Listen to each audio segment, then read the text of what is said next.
Bonjour à tous, nous sommes le mercredi 18 mars 2026, il est 19h32, vidéo pour le mercredi 25 mars 2026.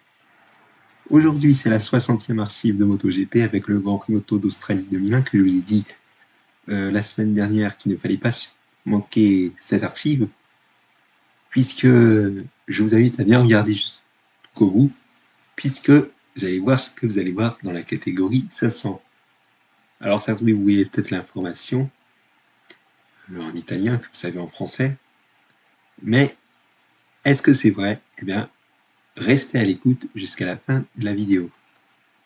Déjà, on va faire la présentation des nouveaux pilotes et on commence avec la catégorie 125.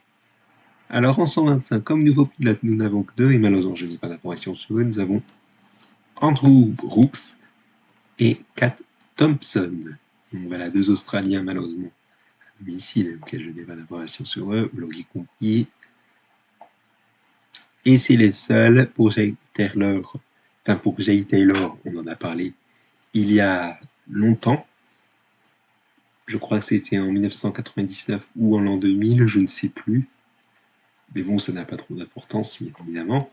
Alors donc, au niveau des wildcards et des remplaçants, nous avons Casey Stoner, Jay Taylor, Peter Galvin, Andrew Brooks et Kat Thompson. Donc voilà, au niveau des wildcards, vous l'aurez compris, il y en a que 5.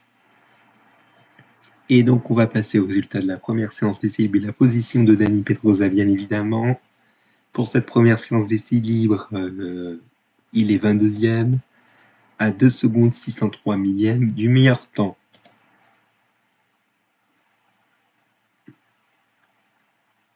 Voilà, on va passer à la première séance de qualification libre. Dani Pedrosa est...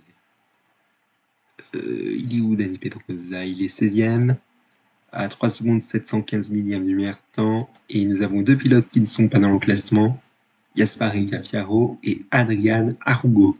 Une séance qui a été perturbée par la pluie. Voilà, on passe à la deuxième séance d'essai libre maintenant. Dani Pedrosa, il est 12e à 1 seconde 254 millièmes du meilleur temps.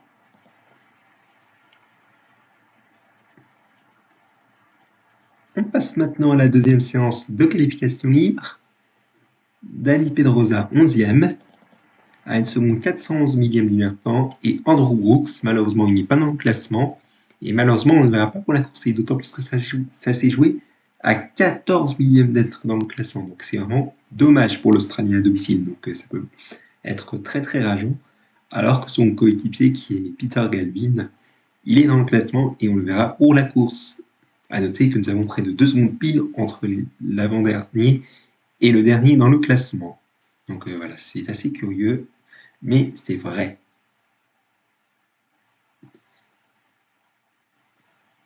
Voilà, malgré mon blabla, on va passer au résultat du warm-up. Au warm-up, nous avons Dani Pedrosa 6e à 309 millièmes du temps et un petit point d'interrogation pour Gianluigi Scalvini. Vous le voyez, son chrono, c'est à 595 millièmes du temps, ce qui est assez curieux qu'il soit quand même dans le classement. Donc voilà.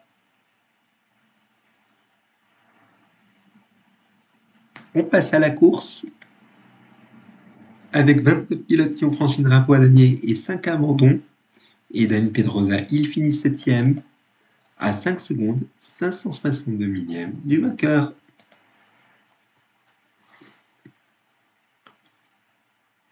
Voilà, voici le détail des abandons que vous voyez juste ici.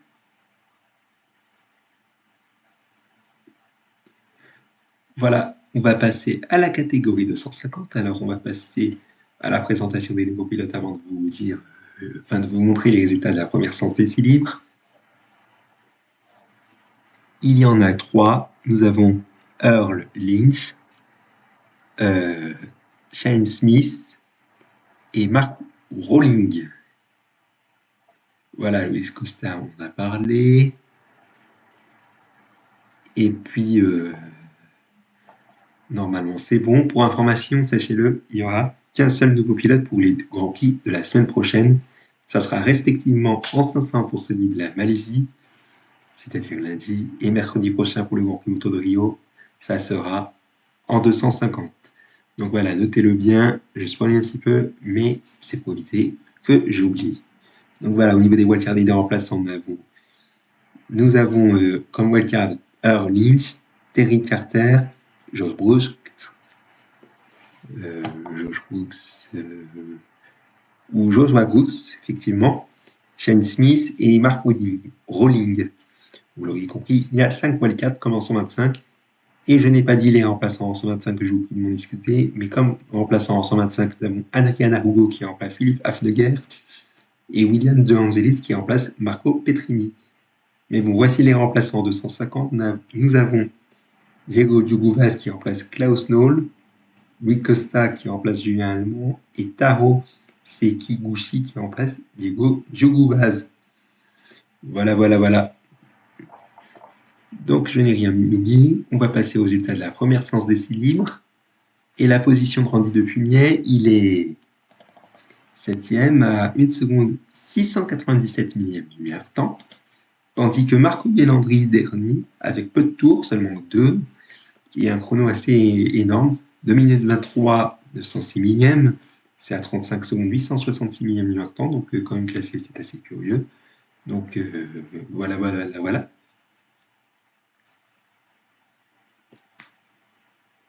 On passe maintenant au résultat de la première séance de qualification libre, avec Randy Depugnet qui est 11e, à 2 secondes 371 millième du temps, tandis que nous avons pas mal de pilotes qui ne sont pas dans le classement.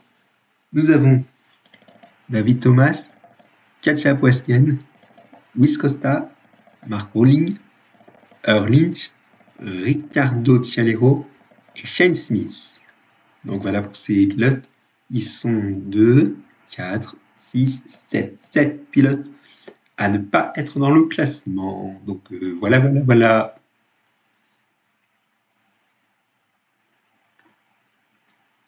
Allez, on passe à la deuxième séance d'essai libre. Avec malheureusement pas de chrono pour Marco Melandri, on ne le verra pas sur le reste du Grand Prix. Donc c'est peut-être qu'il s'est blessé sur la première séance d'essai libre, c'est pour ça qu'il a fait peu de tours. Donc c'est à voir en tout cas. Mais bon, pour Randy Depugnet, il est 8e à 1 seconde 425 millième du meilleur temps.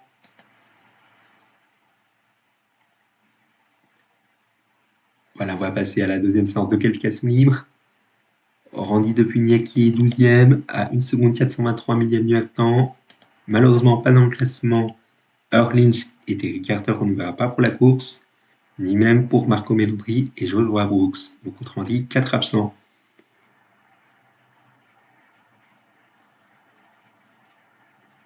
Allez, on passe au warm-up.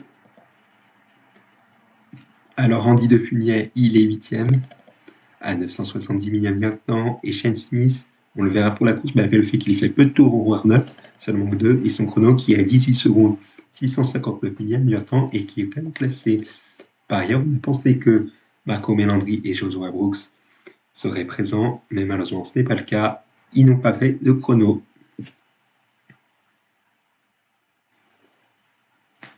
Voilà, on va passer à la course donc. Alors à la course, nous avons 20 pilotes qui ont franchi la Roue d'Ami. Joshua Brooks, qui est quand même présent, et ben on a pensé qu'il aurait été présent, mais oui, mais vous allez me dire comment ça se fait qu'il ait fait une tentative de présence, et ben ça je ne sais pas. Est-ce que sa moto a eu des problèmes techniques sur le samedi, mais également le dimanche? Et bien ça, c'est très probable. Donc voilà, c'est dommage pour le pilote australien à domicile, ce qui n'est pas de chance. Ce qui fait que si on le compte dans un abandon, les autres, ils sont... Alors attendez, ils sont 2, 4, 6, 7. Là, ça fait 8. Ouais, il y a 12 abandons et 20 pilotes qui ont franchi la Roue à Damier. À noter que Randy Depugnet figure dans les abandons, et ce dans le premier tour où il y avait 4 pilotes qui ont abandonné dans le premier tour. On va voir ça dans le détail des abandons, ce qui s'est passé pour Randy Depugnet.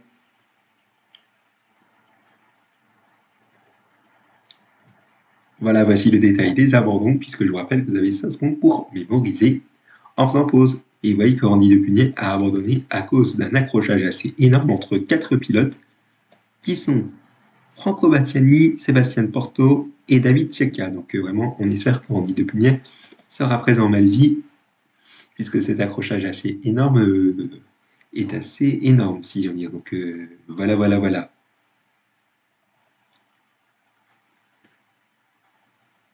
Allez, on va passer à la catégorie 500, où c'est là où il y a l'information que j'ai envie de vous dire à la fin de la vidéo. Mais juste avant de vous montrer les résultats de la première séance de ciblage, je vais vous dire les nouveaux pilotes. Il n'y en a pas. Oui, il n'y en a pas. Et au niveau des remplaçants, il y en a, mais pas de wildcard. Comme remplaçants, nous avons Brandon Clark qui remplace Chris Walker et Anthony West qui remplace Marcus Payton. Voilà, je n'ai rien oublié. Et donc, voici les résultats de la première séance des cibles et la position de Valentino Rossi. Troisième, 1 seconde 53 millième du meilleur temps.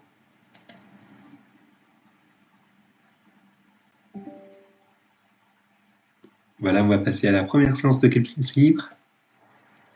Avec Valentino Rossi de nouveau troisième, à 326 millième du meilleur temps lancé par Gary McCoy, ce qui fait une bonne première séance de qualification libre pour son Grand Prix à domicile, vous l'auriez compris.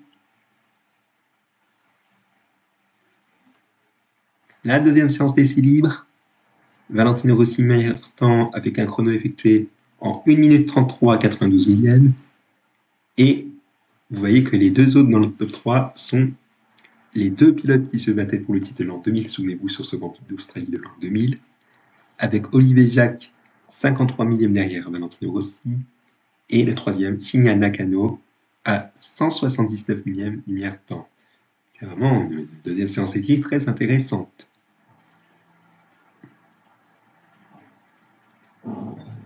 Allez, on passe à la deuxième séance de qualification libre. Valentino Rossi deuxième, à 424 millième du meilleur temps, élevé par son compatriote Max Biaggi.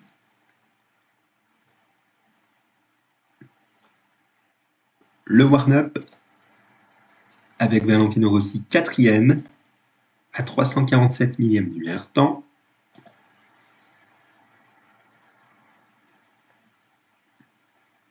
Et la course, avec Valentino Rossi vainqueur, avec 13 millième derrière, Max Biaggi se sont fait une belle bagarre pendant la course. Et je crois que c'est Valentino Rossi qui a dépassé Max Biaggi sur la ligne d'arrivée dans le dernier virage. Donc c'est le même scénario qu'entre Olivier Jacques et Shinya Nakano au Grand Prix d'Australie de l'an 2000 en 250. Mais bon, autrement, nous avons 20 pilotes qui ont franchi la pointe. Nous avons 20 pilotes qui ont franchi la pointe d'année et 2 abandons. Gary McCoy, ce qui est dommage pour son Grand Prix à domicile, mais également José Luis Cardoso. Ils n'ont pas chuté, mais ils ont fait un passage à la redescente, peut-être lié à un problème technique. Donc ça ne sera pas la peine que je vous montre le détail des abandons pour information.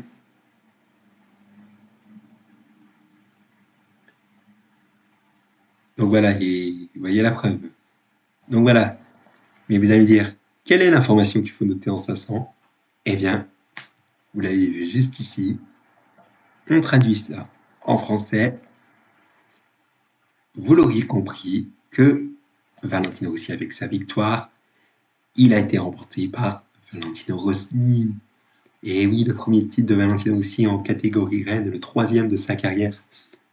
Champion du monde sur sa deuxième année en 125 en 1997, champion du monde en 250 sur sa deuxième année en 1999, et sur sa deuxième année en catégorie reine, champion du monde en 2001.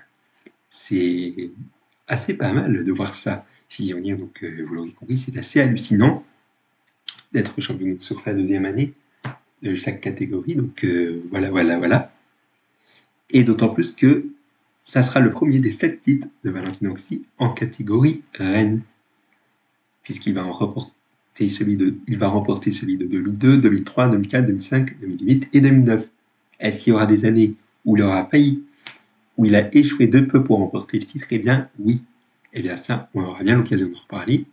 En attendant, je vous donne rendez-vous la semaine prochaine pour les 2 derniers Grands Prix au championnat de l'année 2001. Lundi, la Malaisie et mercredi prochain, le Grand Prix de Rio de Janeiro. Merci pour votre attention. Excellente journée à tous.